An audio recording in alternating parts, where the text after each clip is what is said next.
क्या आप भी चाहते हैं कि आप 100 साल से ज्यादा जिएं, वह भी स्वस्थ और खुशहाल रहकर? अगर इस प्रश्न का जवाब हाँ है, स्वाभाविक रूप से हाँ ही होना चाहिए, तो आपको यह किताब मददगार साबित होगी।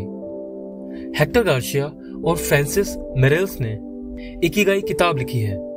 इकिगाई एक जापानीज सीक्रेट कॉन्सेप्ट है जो कि आपको लंबी आयु और जीवन में खुश रहने के बारे में बताता है। यह एक साइंटिफिक स्टडी है जापान के एक टाउन के मेंबर्स की, जहां सारे के सारे लोग 100 साल से ज्यादा ही जीते हैं। यह किताब हमें बताती है कि किस प्रकार से जापानीज कॉन्सेप्ट ऑफ इकिगाई को फॉलो करके आप अपनी जिंदगी को लंबा और खुशनुमा बना सकते हैं। जापान के ओकिनावा आइलैंड में रहने वाले लोग सबसे लंबी और खुशहाल जिंदगी जीते हैं। वर्ल्ड हेल्थ ऑर्गेनाइजेशन यानी WHO के अनुसार दुनिया के सबसे ज्यादा लाइफ एक्सपेक्टेंसी का रिकॉर्ड इन्हीं के नाम पर है। लेकिन इसका क्या रहस्य है? इसका रहस्य है इकिगाई, जो एक जापानीज कॉन्सेप्ट है। इसका मतलब है हमेशा व्यस्त रहने का आनंद। इकिगाई यानी आपके जीने की वजह। इकिगाई यानी आपके जीने का पर्पस। हम सभी को अपना इकिगाई ढूंढना जरूरी है। ऐसे कौन से घटक हैं जिनकी वजह से जापानीज लोग इतनी लंबी आयु तक जी पाते हैं?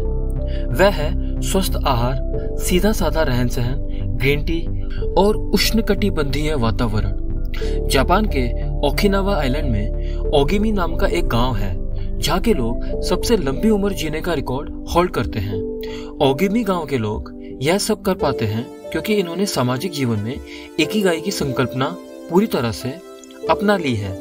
उन्होंने इकिगाई को अपने जीवन का एक अविभाज्य अंग बना लिया है। आपके भीतर बसे हुए इकिगाई को ढूंढने के लिए आपको संयम रखना होगा। इकिगाई को अगर आप अपने जीवन का हिस्सा बनाते हैं तो फिर आपको जीवन में समाधान और आनंद मिलने से कोई नहीं रोक सकता। इससे आप एक अर्थपूर्ण जिंदगी जी सकते हैं। जापानीज लोगों में रिटायरमेंट नाम का कोई कॉन्सेप्ट ही नहीं है। वह वही काम करते हैं जिससे वह प्यार करते हैं। उस काम को वह आखिरी दम तक करने में विश्वास रखते हैं। इकिगाई एक जापानीज शब्द है जिसका मतलब होता है रीजन फॉर बीइंग, जिंदा रहने का कारण, जिंदगी का पर्पस, आपकी दुनिया में आने का रीजन। जापानीज मानते हैं हर इंसान का कम से कम एक इकिगाई तो होता ही है, जो कि उन्हें खुद को समझने के बाद मिल पाता है। इकिगाई मिलना बहुत मुश्किल होता है। लोगों की पूरी जिंदगी निकल जाती है इसे ढूंढने में। आपका भी एक इकिगाई है। आगे आपको पता चलेगा कि कैसे आप अपना इकिगाई पा सकते हैं। What is the meaning of life? आपकी लाइफ का मीनिंग क्या है? यह सवाल कभी ना कभी हम सबको परेशान करता है। एक बार सोचकर देखिए, अगर आपको आपकी जिंदगी का मकसद मिल जाए, जिंदगी का वह मकसद समझ लीजिए एक सुबह उठने की वजह मिल जाए, एक ऐसा मकसद जो जिंदगी भर आपकी खुशियों का कारण बन सके। इसी चीज को ढूंढने में मदद करती है इकिगाई। अपनी इकिगाई ढूंढने के लिए 4 सवाल। पहला सवाल, व्हाट यू लव? यह सवाल शायद सबसे आसान है। सोचिए वह कौन सा काम है जो आपको सबसे ज्यादा अच्छा लगता है, आपको एनर्जी देता है, आपको मजा आता है, जिसको करने में आपको बोरियत या थकावट नहीं होती। यह कुछ भी हो सकता है, जैसे gardening, painting, singing, cooking, teaching etcetera, या फिर मेरी तरह यूट्यूब। कोई भी ऐसा काम जो आपको बहुत ज्यादा अट्रैक्ट करता है। यह आपके ऑफिस का काम हो सकता है, फैमिली का काम हो सकता है, या फिर आपके पर्सनल इंटरेस्ट का काम हो सकता है। दूसरा सवाल, what you are good at? आप कौन से काम में अच्छे हो? किस काम में आप एक्सपर्ट हो? आपके पास कौन सी स्किल है जिसमें आप नेचुरली पहले से ही अच्छे हो? यह हर एक के लिए अलग अलग हो सकता है। ऐसी चीज जिसमें थोड़ी आपकी नेचुरल स्किल हो, परफेक्शन ना भी हो, तो भी धीरे धीरे आ जाएगा। तीसरा सवाल, विल यू गेट पेड? क्या आपको इस स्किल के लिए पैसे मिलेंगे? आपको कोई भी चीज करना पसंद हो सकता है, लेकिन यह जरूरी नहीं कि इस चीज के लिए आपको पैसे दिए जाएं। हो सकता है आपको घर की सफाई करना बहुत पसंद हो, लेकिन इस चीज के लिए आपको कोई दूसरा पैसे नहीं देगा। चौथा सवाल, व्हाट द वर्ल्ड नीड्स? चौथा सवाल यह पता करने के लिए है कि दुनिया को आज की डेट में किस चीज की सबसे ज्यादा जरूरत है। आप यह देखिए कि जो आपको पसंद है, दुनिया को इनमें से क्या चाहिए। जिनसे उनकी प्रॉब्लम सोल्व हो सके। What is passion? मान लीजिए दो सर्कल हैं। एक सर्कल का नाम है व्हाट यू लव और दूसरे सर्कल का नाम है what you are good at. ये दोनों ही सर्कल के मिडल में पैशन आता है। पहले सर्कल और दूसरे सर्कल के बीच जो कॉमन काम आते हैं वह आपका पैशन कहलाता है। यानी जो काम आपको पसंद है और जिसमें आप अच्छे भी हो वही कहलाता है आपका passion. What is profession? Passion की तरह ही इसमें भी दो सर्कल हैं जो आपस में मर्ज हो रहे हैं, जिसमें पहले सर्कल का नाम है what you are good at और दूसरे सर्कल का नाम है what you can be paid for और इसके बीच में आता है प्रोफेशन। सरल भाषा में पहले सर्कल और दूसरे सर्कल के बीच में जो कॉमन काम होते हैं वह आपका प्रोफेशन होता है। यानी जिस काम में आप अच्छे हो, अगर उस काम का पैसा भी आपको मिल सकता है तो वह बन जाता है आपका प्रोफेशन। What is vocation? इसमें भी दो सर्कल हैं, जिसमें पहले सर्कल का नाम है व्हाट द वर्ल्ड नीड्स और दूसरे का नाम है what you can be paid for. यानी कि पहले सर्कल और दूसरे सर्कल के बीच में जो कॉमन काम होते हैं वह आपका वोकेशन होता है।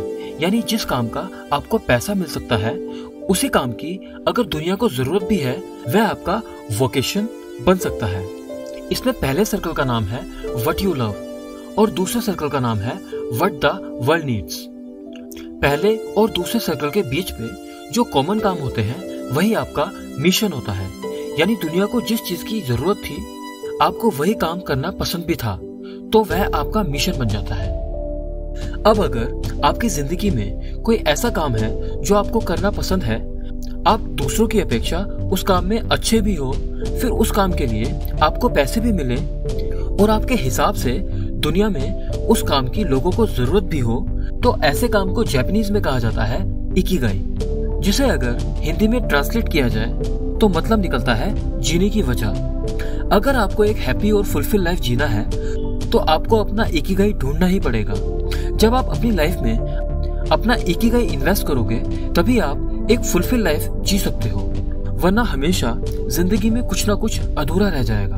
इन सब के लिए आपको पूरी ईमानदारी के साथ इन 4 सवालों के जवाब ढूंढने होंगे। अपनी इकिगाई को ढूंढने का तरीका, इसके लिए आप एक बड़ा स्क्वायर बनाओ, उसे 4 बराबर स्क्वायर्स में बांट दो। पहले स्क्वायर में लिखो यह काम मुझे पसंद है और इसमें मैं एक्सपर्ट भी हूँ। इसमें आप वो सारी चीजें लिखो जो आपको करना पसंद है और आप उसमें एक्सपर्ट भी हो। दूसरे स्क्वायर में यह काम मुझे पसंद है लेकिन मुझे अच्छे से करना नहीं आता, यानी कि ऐसे काम जिसे आप बहुत पसंद करते हो लेकिन वो आपको करने नहीं आते, लेकिन आपका दिल उस काम को करने के लिए बहुत करता है।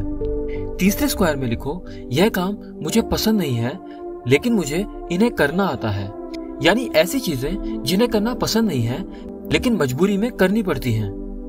जैसे हो सकता है आपको प्रोग्रामिंग पसंद नहीं है लेकिन जॉब में रहते इसे करना पड़ता है। चौथे स्क्वायर में लिखो यह काम मुझे पसंद नहीं है, मुझे अच्छे से करना भी नहीं आता, यानी ऐसी चीजें जो आपको पसंद भी नहीं है और आप उसके एक्सपर्ट भी नहीं हो सकते, फिर भी आपको मजबूरी में करना पड़ता ही है।